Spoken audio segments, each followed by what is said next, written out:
Tetris Effect is a rendition of the classic game Tetris released in 2018. The game is highly stylized to the point of being beautiful, yet still keeps the core elements of Tetris, making it highly addictive. The first couple hours of playing are an experience rather than a mere video game. Just look, and more importantly listen, to some of this gameplay.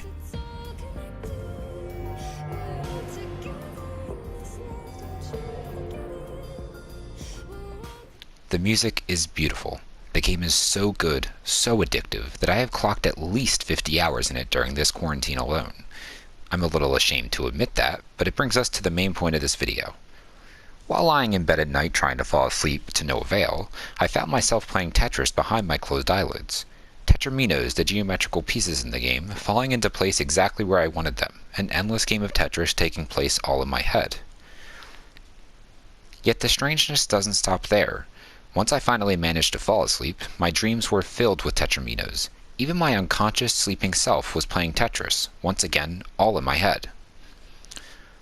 Finally, I woke up one morning and decided to look up what was happening. After all, I needed to make sure I wasn't going insane. Turns out, I wasn't. In fact, what I was experiencing is quite common in people who also have no life and play Tetris way too much. This phenomenon was dubbed the Tetris Effect. Coincidentally, the same name as the version of Tetris I was playing.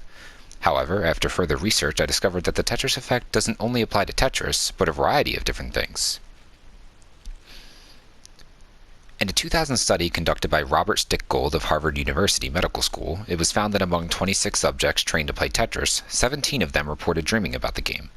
While this information may seem completely inconsequential, it actually serves to reinforce a long-standing idea in psychology.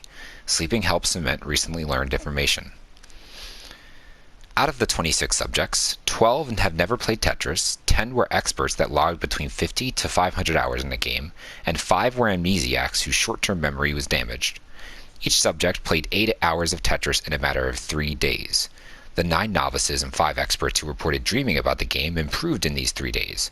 Unexpectedly, 3 out of the 5 amnesiacs reported dreams, however none improved at the game. So what's going on here? In non-REM phases of sleep, which make up the first 3 stages, the hippocampus, which is a part of your brain responsible for more recent episodic memories, plays its files to the neocortex, which is home to more permanent memories. In terms of Tetris, it effectively means that all this knowledge about the game is being moved to your permanent memory when asleep. So it makes sense that those who dream about it also show improvement in the game. But you might have noticed something weird. Only 5 out of the 10 experts reported dreaming about the game, while 9 of the 12 novices reported dreams. Wouldn't it make more sense for the people who have clocked way more hours into the game to experience dreams about it? Actually, no. The novices had way more information to learn than the experts had, and their brain knew this. Because of this, their brains took the initiative to continue learning Tetris while asleep. The experts had less of a need for this. They were already experts. The need to learn wasn't as urgent. This idea that the urgency to learn affects the likelihood of dreams is reinforced further in the study. Most of the players who reported dreams didn't report them until the second night. It's almost as if the brain needed to make sure that this was something that needed to be learned, and therefore waited to see if Tetris playing continued past day 1. Once the second day hit, it was obvious that this wasn't merely a one-time thing, and it needed to be learned. So, how does this connect to normal everyday people, more specifically students, who don't log multiple hours into a decades-old game every day? Well, it's just another argument for why sleep is so important. Replace Tetris with something like math. Mathematicians report dreaming about solving equations pretty often.